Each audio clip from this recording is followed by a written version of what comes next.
Getxoko udaletxetik berriz ere mezu bat zabaldu nahi dugu COVID-19 gaixotasuna sufritzen ari diren pertsonen alde. Getxotar guztien kolaborazioa eta erantzunkidetasuna ezinbestekoa da datuak gorantz egiten duten une hauetan. Berriz ere gogoratu nahi ditugu Euskal Gobernuak eta Osasun Sailak agindutako neurriak.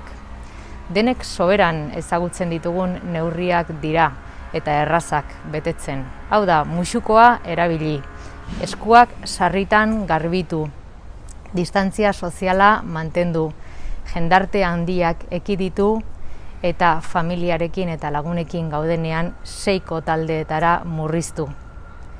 Laster santu guztien eguna dator, egun berezia, eta hilerrietara gerturatuko zareten pertsona guztiei ere elkarlana eskatzen dizuegu.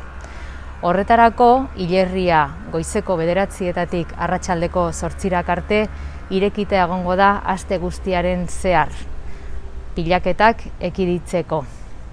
Beraz, gogoratu mesedez, elkarlana, guztion elkarlana, pandemia honetatik ateratzeko ezinbestekoa da. Eskerrik asko.